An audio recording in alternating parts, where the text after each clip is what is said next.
അസ്സലാമു അലൈക്കും. വലൈക്കും അസ്സലാം. ബാബ ഇന്ന് പ്രവാചകന്റെ കഥ പറയാൻ പോവുകയാണോ? അതെ, തീർച്ചയായും. നീ വളരെ ആവേശഭരിതനാണല്ലോ. ഇത്തരം കഥ കേൾക്കാൻ എനിക്ക് ഇഷ്ടമാണ്. മാഷാ അല്ലാഹ്, വളരെ നല്ലത്. ഇന്ന് ഞാൻ നിനക്ക് അയ്യൂബ് നബി അലൈഹിസ്സലാമിന്റെ കഥയാണ് പറഞ്ഞു തരാൻ പോകുന്നത്. അദ്ദേഹം ആരായിരുന്നു? ഇസ്ലാമിലെ ഒരു പ്രവാചകനാണ് അയ്യൂബ് നബി അലൈഹിസ്സലാം.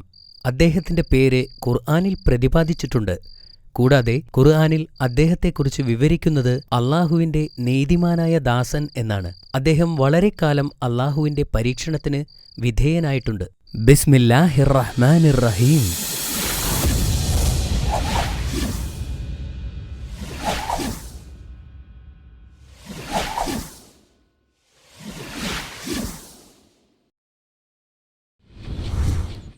വളരെ വളരെ കാലം മുമ്പ് പ്രവാചകനായ അയ്യൂബ് എന്നു പേരുള്ള ഒരു വ്യക്തി ജീവിച്ചിരുന്നു. അദ്ദേഹം യൂസഫ് നബി അലൈഹിസ്സലാമിന്റെ ചെറുമകനായിരുന്നു. അദ്ദേഹത്തിന്റെ ഭാര്യയുടെ പേര് റഹ്മ എന്നായിരുന്നു. അവർ രണ്ടുപേരും സന്തോഷത്തോടെ ജീവിച്ചു. അള്ളാഹു അദ്ദേഹത്തിന് ധാരാളം മക്കളെ നൽകി. അദ്ദേഹം വളരെ സമ്പന്നനായിരുന്നു. അദ്ദേഹത്തിന് ധാരാളം ഭൂമി സ്വന്തമായിട്ടുണ്ടായിരുന്നു. കൂടാതെ ധാരാളം പശുക്കളുമുണ്ടായിരുന്നു. അദ്ദേഹം അള്ളാഹുവിന്റെ ആത്മാർത്ഥതയുള്ള ആരാധകരിൽ ഒരാളായിരുന്നു. അള്ളാഹു അദ്ദേഹത്തിന് നൽകിയിട്ടുള്ള എല്ലാ അനുഗ്രഹങ്ങൾക്കും നന്ദി പ്രകടിപ്പിച്ചിരുന്നു. അദ്ദേഹം ദരിദ്രരെ സ്നേഹിച്ചിരുന്നു. അവർക്ക് ഭക്ഷണവും വസ്ത്രവും നൽകി എപ്പോഴും ഒരു അനാഥനെയോ ഒരു ദരിദ്രനെയോ തന്നോടൊപ്പം ഭക്ഷണം കഴിക്കാൻ ക്ഷണിച്ചിരുന്നു. ഒരിക്കൽ മലക്കുകൾ അള്ളാഹുവിന്റെ വിശ്വസ്ത ദാസന്മാരെക്കുറിച്ച് ചർച്ച ചെയ്യുകയായിരുന്നു. മലക്കുകളിൽ ഒരാൾ ഇങ്ങനെ പറഞ്ഞു: ഇന്ന് ഭൂമിയിൽ ജീവിച്ചിരിക്കുന്നതിൽ ഏറ്റവും മികച്ച സൃഷ്ടി അയ്യൂബ് നബിയാണ്.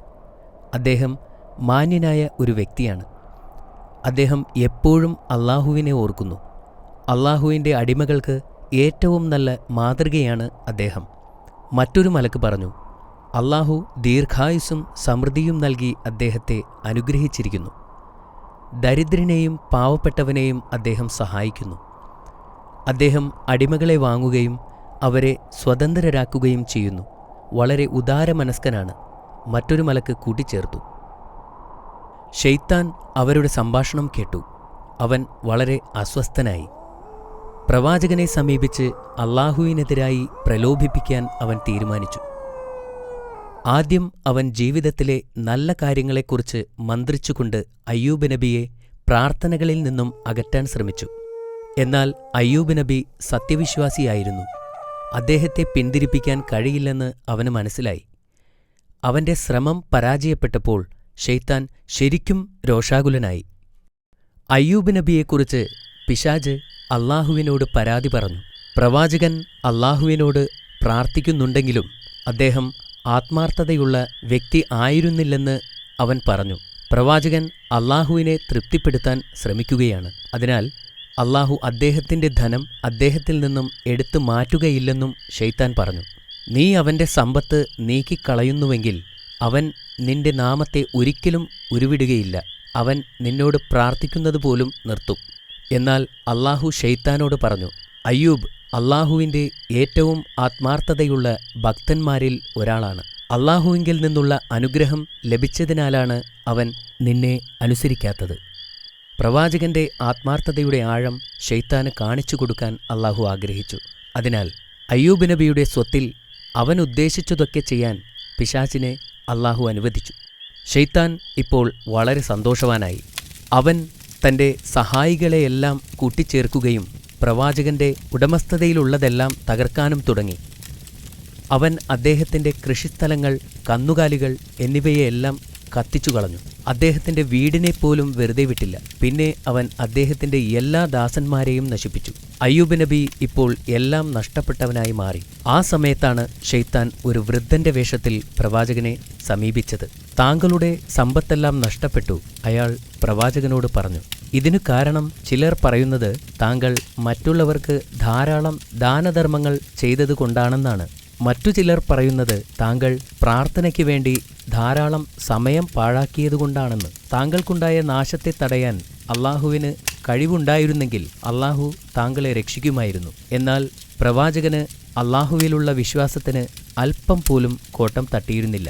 ഈ കാണുന്നതെല്ലാം അള്ളാഹുവിന് സ്വന്തമാണ്. ഞാൻ ഈ സ്വത്തുക്കളുടെ ഒരു സംരക്ഷകൻ മാത്രമാണ്. അള്ളാഹു ഉദ്ദേശിക്കുന്നവർക്ക് അവൻ നൽകുകയും അള്ളാഹു ഉദ്ദേശിച്ചവരിൽ നിന്നും അവൻ തിരിച്ചെടുക്കുകയും ചെയ്യുന്നു. ഇങ്ങനെ പറഞ്ഞുകൊണ്ട് നബി വീണ്ടും അള്ളാഹുവിനോട് പ്രാർത്ഥിച്ചു. ഇത് കണ്ട ശൈത്താൻ വീണ്ടും നിരാശനായി. അതിനാൽ വീണ്ടും ശൈത്താൻ അള്ളാഹുവിനോട് സംസാരിച്ചു. ഞാൻ അവൻ്റെ വസ്തുവകകളൊക്കെയും നഷ്ടപ്പെടുത്തി. എന്നാൽ അവൻ ഇപ്പോഴും നിന്നിൽ അങ്ങേയറ്റം നന്ദിയുള്ളവനാണ്.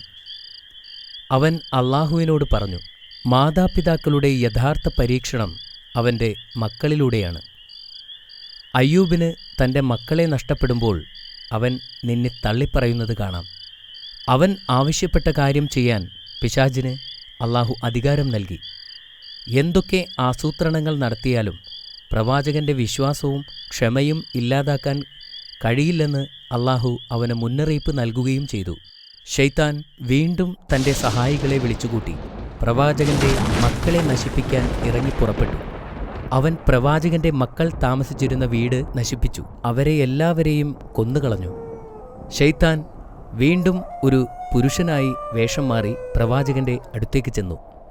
ആശ്വസിപ്പിക്കുന്ന രീതിയിൽ അവൻ അദ്ദേഹത്തോട് പറഞ്ഞു, താങ്കളുടെ മക്കൾ മരണമടഞ്ഞ സാഹചര്യം വളരെ ദുഃഖകരമായിരുന്നു. തീർച്ചയായും നിന്റെ നാഥൻ നിന്റെ പ്രാർത്ഥനയ്ക്കുള്ള പ്രതിഫലം നൽകിയില്ല. നബി അള്ളാഹുവിനെ ഇപ്പോൾ നിഷേധിക്കുമെന്ന പ്രതീക്ഷയിൽ പിശാച് ആകാംക്ഷയോടെ കാത്തിരുന്നു. പക്ഷേ പ്രവാചകൻ പറഞ്ഞു, അള്ളാഹു ചിലപ്പോൾ നൽകും, ചിലപ്പോൾ അവൻ തിരിച്ചെടുക്കും. അവൻ ചിലപ്പോൾ സന്തുഷ്ടനാണ്, ചിലപ്പോൾ നമ്മൾ ചെയ്യുന്നതിൽ അവൻ തൃപ്തനല്ല. എന്ത് സംഭവിച്ചാലും എൻ്റെ വിശ്വാസത്തിൽ ഞാൻ ഉറച്ചു നിൽക്കുകയും എൻ്റെ സൃഷ്ടാവിനോട് ഞാൻ എന്നും നന്ദിയുള്ളവനായിരിക്കുകയും ചെയ്യും. പിന്നെ പ്രവാചകൻ തൻ്റെ നാഥനോട് പ്രാർത്ഥിച്ചു. അത് കണ്ടപ്പോൾ ശൈത്താൻ വളരെ കോപാകുലനായി. ശൈത്താൻ വീണ്ടും ദൈവത്തോട് വിളിച്ചു പറഞ്ഞു, അയ്യൂബിന് തൻ്റെ സമ്പത്ത് മുഴുവൻ നഷ്ടപ്പെട്ടു. കുട്ടികൾ മരിച്ചു. അവന് ആരോഗ്യമുണ്ടായിരിക്കുന്നിടത്തോളം കാലം ഇനിയും കുട്ടികളുണ്ടാകുമെന്ന പ്രതീക്ഷയിൽ അള്ളാഹുവിനെ കൂടുതൽ കൂടുതൽ ആരാധിച്ചു കഴിയും. അതുകൊണ്ട് അദ്ദേഹത്തിൻ്റെ ശരീരത്തെ തളർത്തുവാൻ എനിക്ക് അനുവാദം തരണം. പിന്നീട് അവൻ ഒരിക്കലും അള്ളാഹുവിനെ ആരാധിക്കുകയില്ല. അവനൊരു നിഷേധിയായിത്തീരും. പിശാചിനെ ഒരു പാഠം പഠിപ്പിക്കണമെന്ന് അള്ളാഹു നിശ്ചയിച്ചു. അതിനാൽ അവൻ്റെ മൂന്നാമത്തെ ആവശ്യവും അള്ളാഹു അനുവദിച്ചു. എന്നാൽ ഒരു വ്യവസ്ഥ വച്ചു. പ്രവാചകന്റെ ശരീരത്തിൽ മാത്രമായിരിക്കും ശൈത്താൻ അധികാരം, മറിച്ച് അവൻ്റെ ആത്മാവിലോ ബുദ്ധിയിലോ അല്ല. പ്രവാചകൻ തീർച്ചയായും തൻ്റെ ദൈവത്തെ ഉപേക്ഷിക്കാൻ പോവുകയാണെന്ന് അറിയാമായിരുന്നതിനാൽ പിശാച് വളരെ സന്തുഷ്ടനായിരുന്നു. ഈ അധികാരം ഉപയോഗിച്ച് ശൈത്താൻ പ്രവാചകന്റെ ശരീരത്തിൽ പ്രവർത്തിക്കാൻ തുടങ്ങി. പ്രവാചകൻ രോഗബാധിതനായി. കുറച്ചു കഴിഞ്ഞപ്പോൾ നബിയുടെ ശരീരം വെറും അസ്ഥിയും തൊലിയും മാത്രമായി. എന്നാൽ പ്രവാചകൻ തൻ്റെ സകല വിശ്വാസങ്ങളിലും ശക്തമായി ഉറച്ചുനിന്നു. അദ്ദേഹം നിരാശനാവുകയോ സഹായത്തിനായി മറ്റുള്ളവരിലേക്ക് തിരിയുകയോ ചെയ്തില്ല. അള്ളാഹുവിൻ്റെ കാരുണ്യം പ്രതീക്ഷിച്ച് കാത്തിരുന്നു. അദ്ദേഹത്തിൻ്റെ അടുത്ത ബന്ധുക്കളും സുഹൃത്തുക്കൾ പോലും അദ്ദേഹത്തെ ഉപേക്ഷിച്ചു. ദയയും സ്നേഹവുമുള്ള അദ്ദേഹത്തിൻ്റെ ഭാര്യ മാത്രം അദ്ദേഹത്തിൻ്റെ കൂടെ നിന്നു. അവൾ പ്രവാചകനോട് ധാരാളം കരുണ കാണിക്കുകയും നന്നായി പരിചരിക്കുകയും ചെയ്തു. ശൈത്താൻ ഇപ്പോൾ തീർത്തും അസ്വസ്ഥനായിരുന്നു. അതിനാൽ അയാൾ ഒരു പുരുഷന്റെ രൂപത്തിൽ അവളുടെ അടുത്തു ചെന്നു. നിന്റെ ഭർത്താവ് എവിടെ എന്നവൻ ചോദിച്ചു. അവൾ കിടക്കയിൽ ഏതാണ്ട് ജീവനില്ലാത്ത രൂപത്തിൽ കിടക്കുന്ന നബിയെ ചൂണ്ടിക്കാണിച്ചുകൊണ്ട് പറഞ്ഞു, അദ്ദേഹം ഇവിടെയുണ്ട്, ജീവനും മരണത്തിനുമിടയിൽ കിടക്കുന്നു. അപ്പോൾ ശൈത്താൻ പ്രവാചകന് ആരോഗ്യവും സമ്പത്തും മക്കളുമുണ്ടായിരുന്ന കാലത്തെക്കുറിച്ച് പ്രവാചകന്റെ ഭാര്യയെ ഓർമ്മിപ്പിച്ചു. അവൾ വേദനയോടെ പറഞ്ഞു, കടന്നുപോയത് ക്ലേശകരമായ വർഷങ്ങളായിരുന്നു. അവളുടെ കണ്ണുകൾ നിറഞ്ഞൊഴുകാൻ തുടങ്ങി. എത്ര നാൾ അങ്ങ് നാഥനിൽ നിന്നുള്ള ഈ പീഡനം സഹിക്കും? അവൾ കരഞ്ഞുകൊണ്ട് പ്രവാചകനോട് ചോദിച്ചു. നമുക്ക് സമ്പത്തും മക്കളും സുഹൃത്തുക്കളുമൊന്നുമില്ലാതെ നിലനിൽക്കണമെന്നുണ്ടോ? താങ്കൾ എന്തുകൊണ്ടാണ് നമ്മുടെ കഷ്ടപ്പാടുകൾ മാറ്റാൻ അള്ളാഹുവിനോട് ആവശ്യപ്പെടാത്തത്? പ്രവാചകൻ ദീർഘനിശ്വാസമെടുത്തുകൊണ്ട് മൃദുവായ ശബ്ദത്തിൽ മറുപടി പറഞ്ഞു, ശൈത്താൻ നിന്നിൽ കൂടിയിരിക്കുന്നു. പറയൂ, എത്ര കാലം ഞാൻ നല്ല ആരോഗ്യവും സമ്പത്തും ആസ്വദിച്ചു? അദ്ദേഹം അവളോട് ചോദിച്ചു. 70 വർഷങ്ങൾ. അവൾ മറുപടി പറഞ്ഞു. എത്ര കാലമായി ഞാൻ ഇതുപോലെ കഷ്ടപ്പെടാൻ തുടങ്ങിയിട്ട്? അദ്ദേഹം വീണ്ടും ചോദിച്ചു. 7 വർഷങ്ങൾ. അവൾ മറുപടി പറഞ്ഞു. അപ്പോൾ അദ്ദേഹം അവളോട് പറഞ്ഞു, ഈ കാര്യത്തിൽ എന്റെ കഷ്ടപ്പാടുകൾ നീക്കാൻ അല്ലാഹുവിനോട് പ്രാർത്ഥിക്കാൻ ഞാൻ ലജ്ജിക്കുന്നു. കാരണം ആരോഗ്യത്തോടും സമ്പൽ സമൃദ്ധിയോടും ജീവിക്കുന്ന വർഷത്തേക്കാൾ കൂടുതൽ വർഷം ഞാൻ കഷ്ടപ്പാടനുഭവിച്ചില്ല. എന്നിട്ട് അദ്ദേഹം അവളോട് പറഞ്ഞു, അല്ലാഹുവിനോടുള്ള വിശ്വാസത്തിൽ നീ അസംതൃപ്തയാണ്. എപ്പോഴെങ്കിലും എനിക്കെന്റെ ആരോഗ്യം തിരിച്ചു കിട്ടുകയാണെങ്കിൽ ഞാൻ നിന്നെ 100 ചാട്ടവാറടികൊണ്ട് ശിക്ഷിക്കും എന്നദ്ദേഹം പ്രതിജ്ഞ ചെയ്തു. അദ്ദേഹം അവളോട് വീട് വിട്ടു പോകുവാൻ ആജ്ഞാപിച്ചു. പ്രവാചകന്റെ ഭാര്യ കരഞ്ഞുകൊണ്ട് വീട് വിട്ടുപോയി. ഈ നിസ്സഹായ അവസ്ഥയിൽ അദ്ദേഹം അല്ലാഹുവിനോട് പ്രാർത്ഥിച്ചു. അത് പരാതിപ്പെടാനല്ലായിരുന്നു, അല്ലാഹുവിന്റെ കാരുണ്യത്തിനു വേണ്ടിയായിരുന്നു. എന്റെ നാഥാ, ഞാൻ അവശനായിരിക്കുന്നു. നീയാണ് ഏറ്റവും വലിയ കരുണാമയൻ. പ്രവാചകന്റെ പ്രാർത്ഥന സ്വീകരിച്ച് അല്ലാഹു അദ്ദേഹത്തോട് കരുണ കാട്ടുകയും ചെയ്തു. അല്ലാഹു തന്റെ കാല് ഭൂമിയിൽ കുത്താൻ ആവശ്യപ്പെട്ടു. പ്രവാചകൻ ആ കൽപ്പന അനുസരിച്ചു. പെട്ടെന്നുതന്നെ നിലത്തുനിന്ന് ഒരു ഉറവ വന്നു. അല്ലാഹു കൽപ്പിച്ചതുപോലെ അദ്ദേഹം ആ വെള്ളത്തിൽ കുളിച്ചു. പെട്ടെന്ന് അദ്ദേഹത്തിന് സുഖം പ്രാപിച്ചു.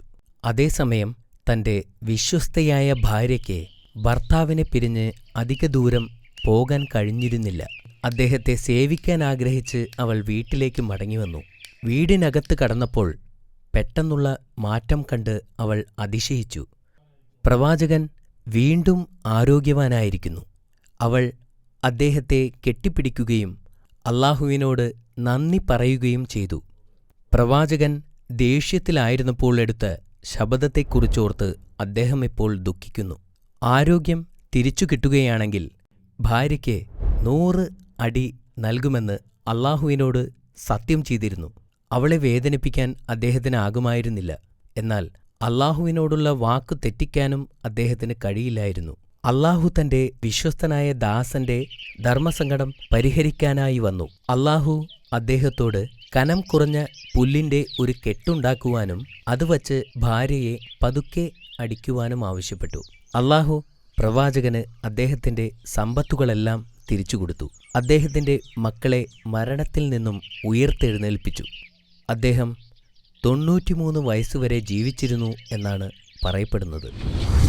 ഈ കഥ നമ്മെ ഓർമ്മിപ്പിക്കുന്നത് അല്ലാഹു നമ്മളെ പല രീതിയിൽ പരീക്ഷിക്കുമെന്നാണ്.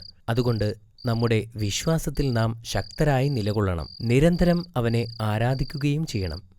മാഷാ അല്ലാ, ഇത് വളരെ നല്ല കഥയായിരുന്നു. നീ ഇപ്പോൾ ചോദ്യങ്ങൾക്ക് തയ്യാറാണോ അമീർ? തയ്യാറാണ്. ശരി, എങ്കിൽ പറയൂ, പ്രവാചകനെ പിന്തിരിപ്പിക്കാൻ വേണ്ടി ശൈത്താൻ ആദ്യം ശ്രമിച്ചതെങ്ങനെ? എല്ലാ നല്ല കാര്യങ്ങളെക്കുറിച്ചും മന്ത്രിച്ചുകൊണ്ട് ഷെയ്ത്താൻ പ്രവാചകനെ പ്രാർത്ഥനകളിൽ നിന്ന് ശ്രദ്ധ തിരിക്കാൻ ശ്രമിച്ചു. പ്രവാചകൻ അതിൽ നിന്നും ശ്രദ്ധ തിരിച്ചോ? ഇല്ല, പ്രവാചകൻ ഒരു യഥാർത്ഥ വിശ്വാസിയായിരുന്നു. അദ്ദേഹം മറ്റൊന്നിലും ശ്രദ്ധ കേന്ദ്രീകരിച്ചില്ല. അത് ശരിയാണ്. പ്രവാചകൻ എങ്ങനെയാണ് രണ്ടാമത്തെ തവണ പരീക്ഷിക്കപ്പെട്ടത്? പ്രവാചകൻ അള്ളാഹുവിനെ തൃപ്തിപ്പെടുത്താൻ ശ്രമിക്കുകയാണെന്നും അള്ളാഹു നബിയുടെ സ്വത്ത് എടുത്തു മാറ്റണമെന്നും ഷെയ്ത്താൻ പറഞ്ഞു. എന്നിട്ട് നബിയുടെ സ്വത്ത് മുഴുവൻ ഷെയ്ത്താൻ കത്തിച്ചു കളഞ്ഞു. മാഷാ അല്ലാ, വീണ്ടും ശരിയാണ്. പ്രവാചകൻ ഈ സമയം അല്ലാഹുവിനോടുള്ള ആരാധന നിർത്തിയോ? ഇല്ല, അദ്ദേഹത്തിന്റെ എല്ലാ സ്വത്തുകളും അള്ളാഹു നൽകിയതായിരുന്നു എന്നും അത് തിരിച്ചെടുത്തതിൽ പ്രശ്നങ്ങളൊന്നുമില്ല എന്നും പറഞ്ഞു. Very good. മൂന്നാമത്തെ തവണ ശൈത്താൻ അദ്ദേഹത്തെ പരീക്ഷിച്ചതെങ്ങനെയായിരുന്നു? പ്രവാചകന്റെ കുട്ടികളെ കൊല്ലുന്നതിനായി അള്ളാഹുവിന്റെ അനുവാദം ഷെയ്ത്താൻ വാങ്ങി. മക്കളെല്ലാം കൊല്ലപ്പെട്ട ശേഷം പ്രവാചകൻ അല്ലാഹുവിനോടുള്ള പ്രാർത്ഥന നിർത്തിയോ? ഇല്ല, പ്രവാചകൻ അള്ളാഹുവിനോടുള്ള പ്രാർത്ഥന അവസാനിപ്പിച്ചില്ല, വീണ്ടും പ്രാർത്ഥിച്ചുകൊണ്ടിരുന്നു. ശൈത്താൻ അവസാനമായി പ്രവാചകനെ പരീക്ഷിച്ചതെങ്ങനെ? പ്രവാചകന്റെ ശരീരം രോഗം ബാധിച്ച് അവശനാക്കുവാൻ അള്ളാഹുവിനോട് അനുവാദം വാങ്ങിച്ചു. ഇതുകൊണ്ട് പ്രവാചകൻ അല്ലാഹുവിനോടുള്ള ആരാധന നിർത്തിയോ? ഇല്ല, പ്രവാചകൻ തന്റെ സകല വിശ്വാസങ്ങളിലും ഉറച്ചുനിന്നു. നബി നിരാശനാവുകയോ സഹായത്തിനായി മറ്റുള്ളവരിലേക്ക് തിരിയുകയോ ചെയ്തില്ല. അള്ളാഹുവിന്റെ പ്രീതിക്കായി നബി കാത്തിരുന്നു. മാഷാ അല്ലാ, നിന്റെ എല്ലാ ഉത്തരങ്ങളും ശരിയായിരുന്നു Ameer. Very good. Thank you ബാബ. ഇന്നത്തേക്കിത് മതി. മറ്റൊരു പ്രവാചകന്റെ കഥ നമുക്ക് നാളെ പറയാം. Good night my son. Good night Baba.